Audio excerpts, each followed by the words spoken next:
Hari Om, Bhagavad Gita, Chapter 6, Verse 28.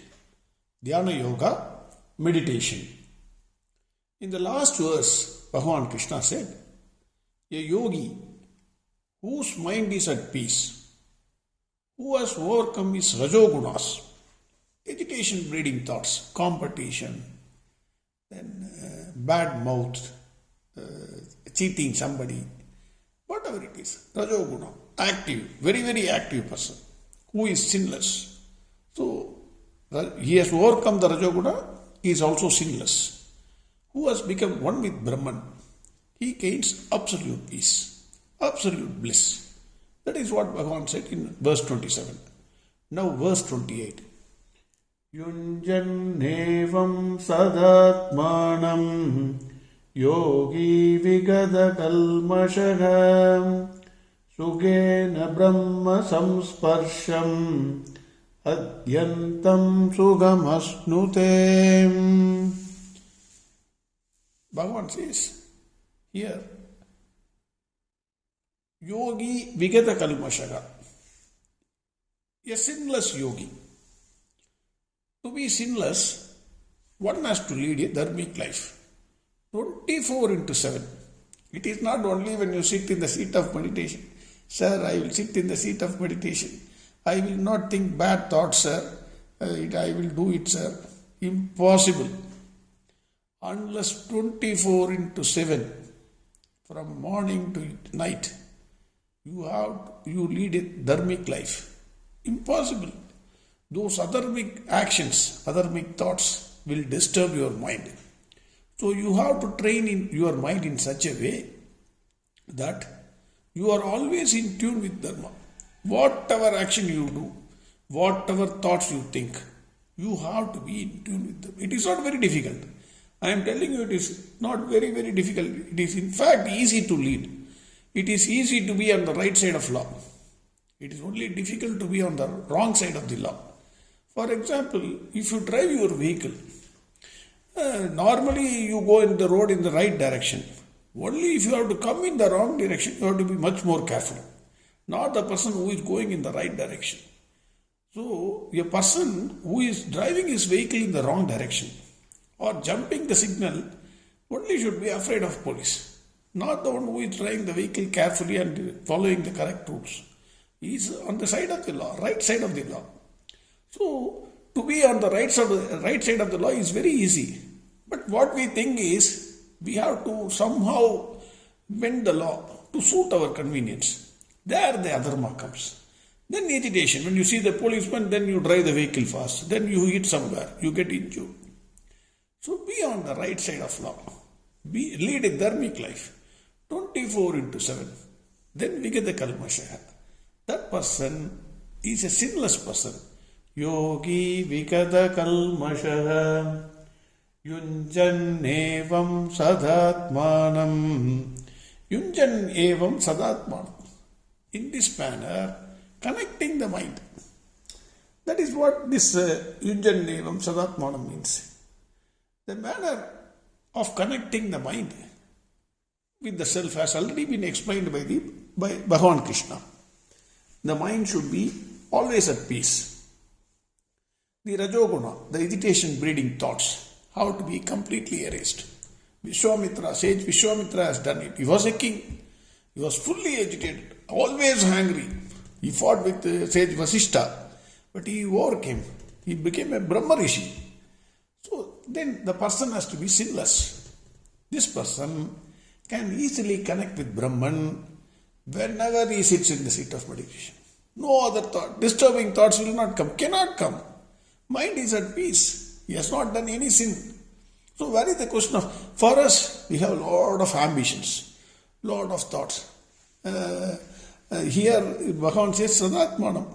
For us it is sada panaatmanam. Always we think about money. Nothing else in our mind. The moment I get up from in the morning from the bed, then you always think about which client to meet. For me at least. How to build the client, whom to contact. Always thinking about how to make money. So if you can do that, you can always do the other thing also. always connecting the mind with the Brahman is also possible. So Bhagavan says, for a person who is sinless, for a person whose mind is not agitated because of his wrong thoughts or bad thoughts, for a person who is leading a dharmic life, Sukena, he says, Sukena, that means easily, without any effort, when he sits in the seat of meditation, immediately he can connect his mind with the self or the Atma. The mind can focus on the self instantly. Why? No thoughts, no other thoughts can come and disturb your mind. That is the main reason. The focus has become very sharp. Swami Vivekananda is an excellent example for concentration. I read this in a book. I am not able to lay my hands on which book I read this, but I read this. A German philosopher was reading a philosophy book written in German, that is German language. He was finding it difficult to understand. When Swamiji asked him what was bothering him, he said that the book was difficult to understand. It's an excellent book, philosophy book, but I am finding it difficult to understand. Swamiji asked for the book. You give the book to me. That person, that German philosopher, laughed at him. Why you are asking this book? This is not meant for people like you. It is very difficult to understand. Even I am finding it difficult to understand. How can you read it? That is the way he spoke to Swamiji. Swamiji, then he took the book. He gave the book.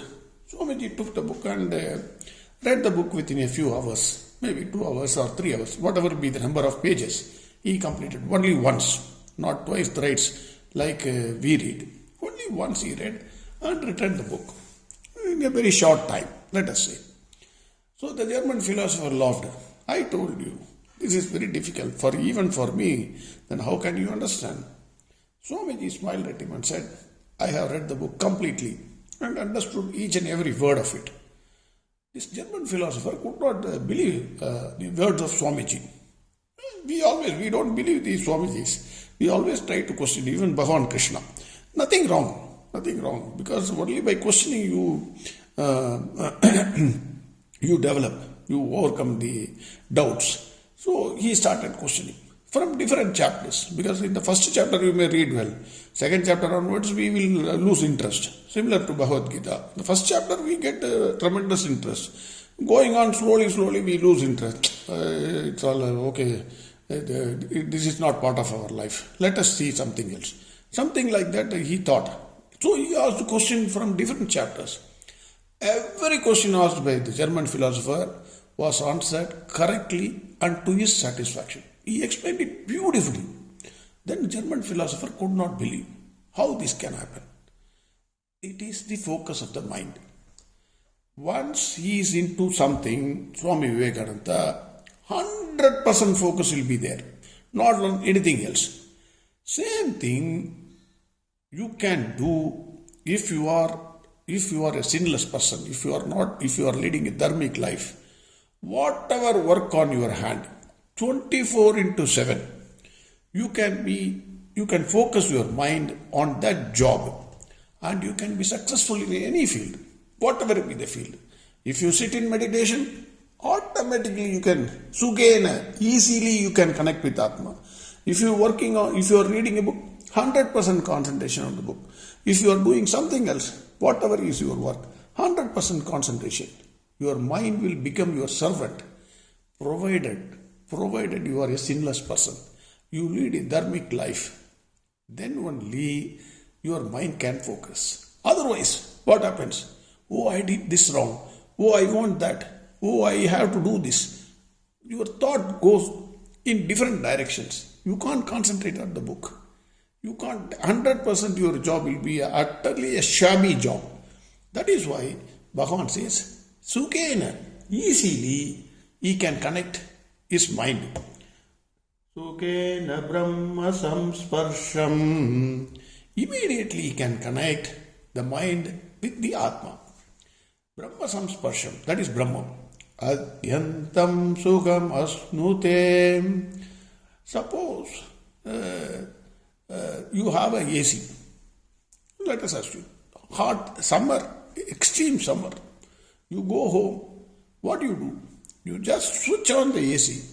Automatically within a few minutes, within 2 minutes or so, you get a cool breeze. Room gets chill and you enjoy that pleasure of having the AC. Similarly, if you don't maintain the AC well, if you don't switch it on for a long years, say for 10 years you have not used the AC, or you are misusing the AC, you are keeping all the doors open and a lot of dust on the AC, on the filters, etc. But still you are switching on the AC. What happens? It will not work. Mind is a fantastic instrument given by God, Bhagwan Krishna. Wonderful instrument. This instrument, naturally, to work properly, has to be connected properly with the Brahman, which is the self inside you. We are misusing it or not at all using it. So it becomes a scrap. Then we are blaming Bhagwan Krishna. That is a different matter. So what you have to do is, you have to clean the mind. Like you clean the filter of a AC. Clean the mind. Become sinless. Once you become sinless, leading a dharmic life, then your mind is always at peace. When you get easily connected with the Brahman, then you realize the Brahman within and establish contact with the Brahman. What is the use? You get absolute peace. You enjoy this life. This is what Bhagavan says. You will gain absolute peace, undisturbed peace, not at all affected by the happenings of the outer world.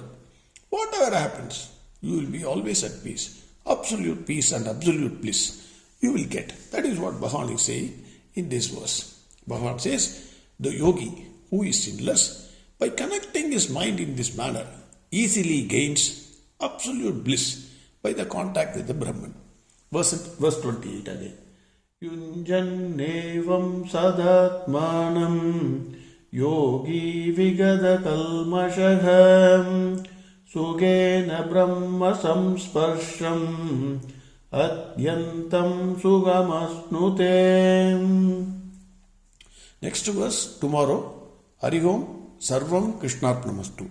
Narayana Narayana Narayana Narayana Narayana Narayana Narayana Narayana Narayana Narayana Narayana Narayana Narayana Narayana Narayana Narayana Narayana